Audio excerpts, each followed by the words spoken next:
मैं प्रोफेसर रविकांत दो चीजों के लिए जो जैसा कहा, अच्छा एक अच्छी बात, एक लाल सिन्हा साहब हैं, वो ये कह रहे हैं पार्टी खत्म हो गई शरद पवार की और कमजोर हो गई बीजेपी। ये एक जो एक एक विमर्श ये भी चल रहा है। तो क्या हम एक एक एक ऐसा तबका है देश में जो ये देखना चाहता है कि बीजेपी कमजोर हो, तो उसको लग रहा है कि नहीं नहीं बीजेपी कमजोर हुई। क्योंकि आप ये बताइए, अब ये सारे लोग जो दागदार हैं वो जब बीजेपी में आ रहे हैं तो क्या ये बीजेपी के लिए लाइबिलिटी है? क्योंकि नई पॉलिटिक्स में तो मालूम नहीं। दूसरा एक और चीज बताएं कि विपक्ष की ताकत, एक एक लोगों का ये भी मानना है कि शरद पवार अगर इलेक्शन से बहुत क्लोज डेट पे जाते तो ज्यादा बड़ी डैमेज करते।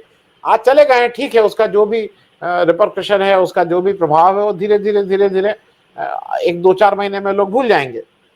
मैं दोनों चीजों पे आपसे पूछ रहा हूं कि बीजेपी के लिए इनका पहुंचना लायबिलिटी है, दूसरा विपक्ष की ताकत इस एक इंसिडेंट से ओवरऑल बढ़ी है या घटी है? शुक्रिया सिंह साहब।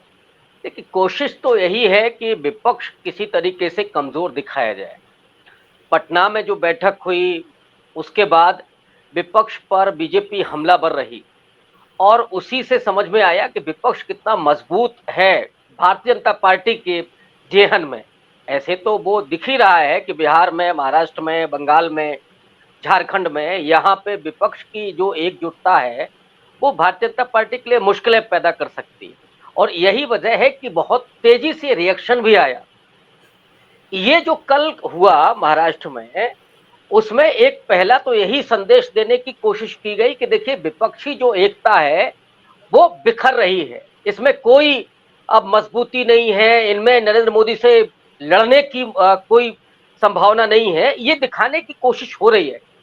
और उसमें शरद पवार के यहाँ सेंधमारी हुई, वो शरद पवार जिन्होंने माना जाता है कि शिमला बैठक को बेंगलोर शिफ्ट किया, जो विपक्ष की जो बैठक होने वाली है, और खुद उन्होंने उसको लेकर के बातचीत की थी।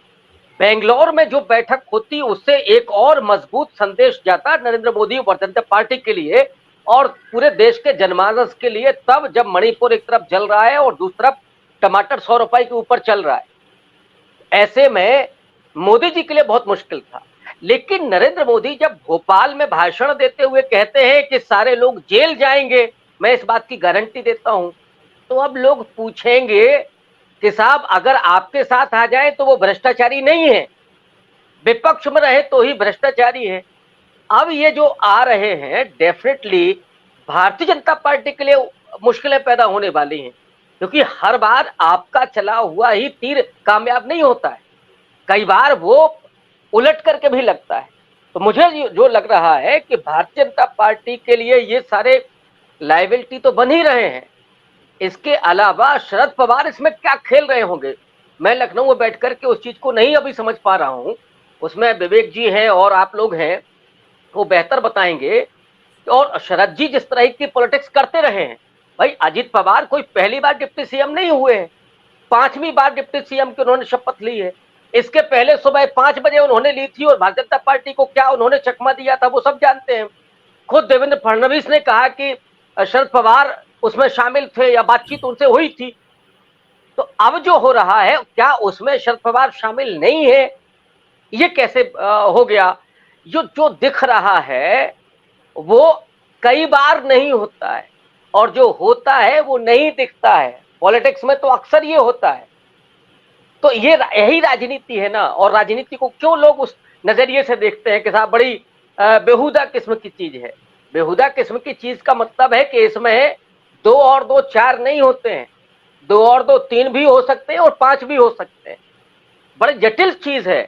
और इसमें क्या जटिलता हुई है, शरद जी कहाँ खेल रहे हैं, मोदी जी क्या सोच रहे हैं। अब आप सोचिए, ये कालिख किसके माथे पर गई है कि आप कह रहे हैं कि उन पर सच्चाई घोटाले में इतने आरोप हैं और आपने कमल छाप साबुन से धुल करके उनको साफ कर दिया है।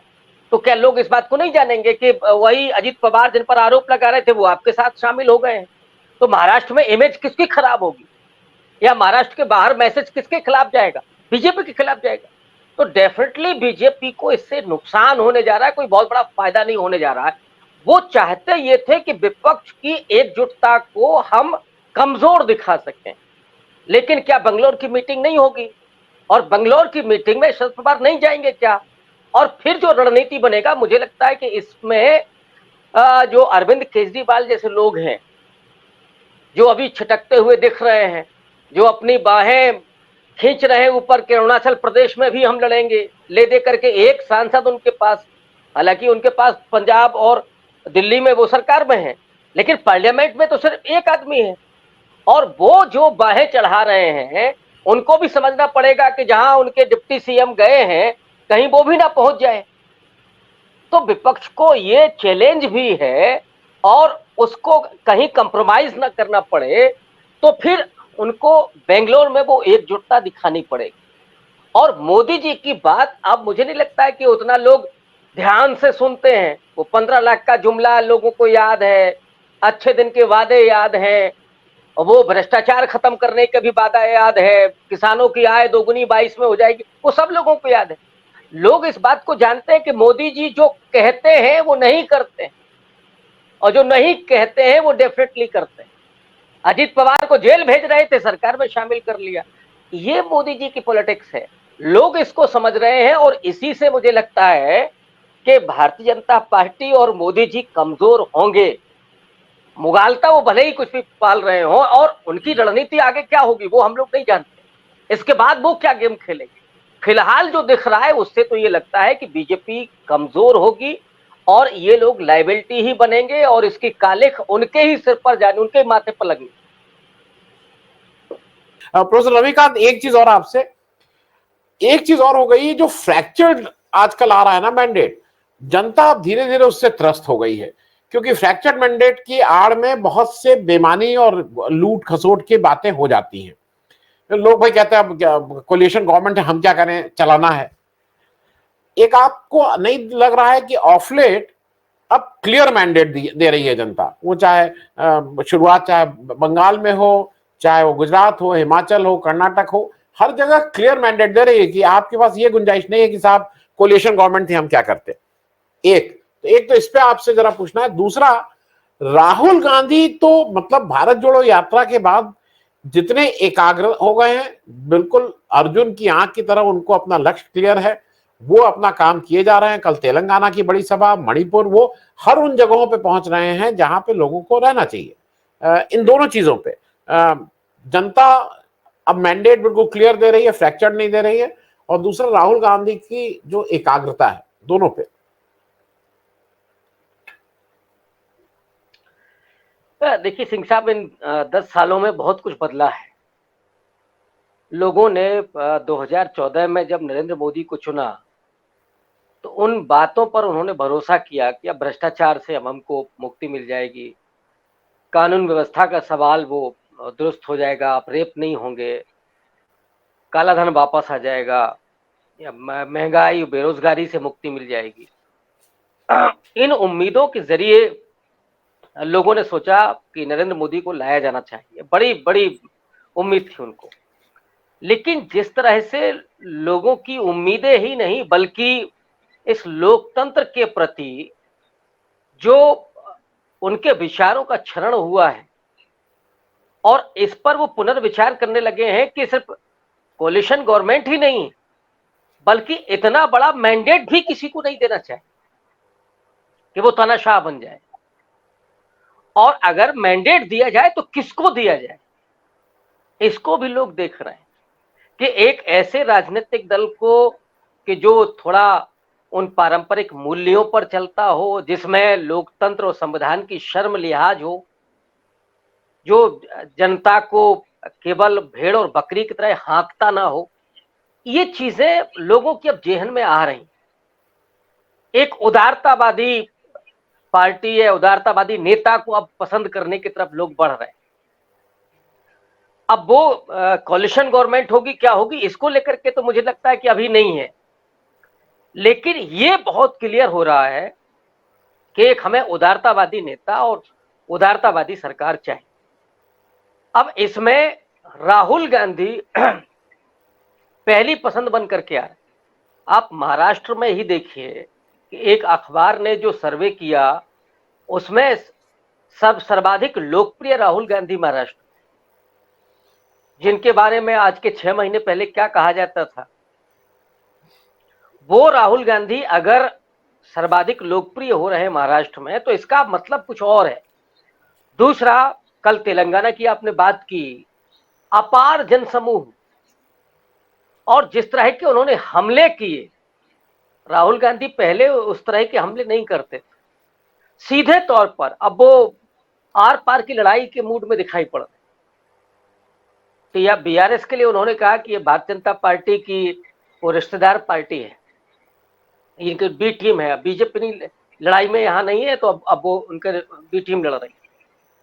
और वो चाह रहे हैं कि अब जो हमारा विजन है, और दो मुद्दों पर तो मैं उनकी बराबर तारीफ करता हूं, खास करके विदेश नीति और उनके इकोनॉमी की जो समझ है, और इसी में उन्होंने पढ़ाई भी की है। वो हार्वर्ड में पढ़े हैं, कैम्ब्रिज में पढ़े हैं, वहां पे उन्होंने डेवलपमेंट स्टडीज में और इंटरनेशनल स्टडीज में स्नातक और एमफिल किया है।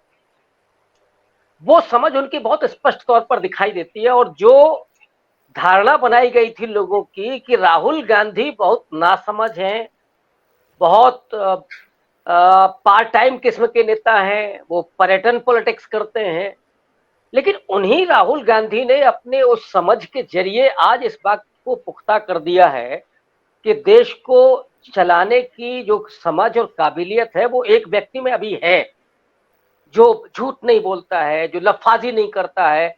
जब एक बच्चा पूछता है कि एनसीसी क्या होती है, तो वो कहते हैं कि मैं नहीं जानता, जरा मुझे मालूम नहीं, मैं पता करूं। इसको भी मजाक बनाया जाता है, लेकिन वो इस बात को रेखांकित करते हैं इस ईमानदारी के साथ कि हर व्यक्ति हर चीज नहीं जानता है। लेकिन मोदी जी में वो अपरंपार ज्ञान है।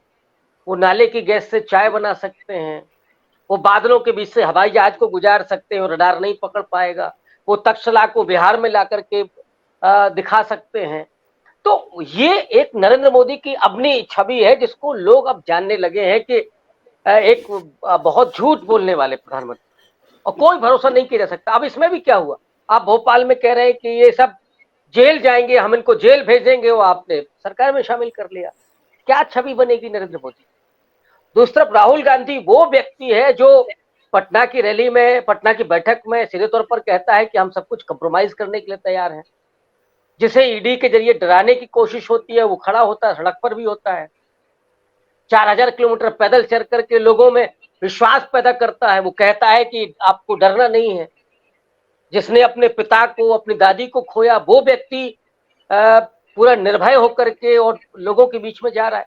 ये एक जो छवि बन रही है राहुल गांधी की, धारणा लोगों की जो बन रही है, राहुल गांधी ऐसे ही हैं।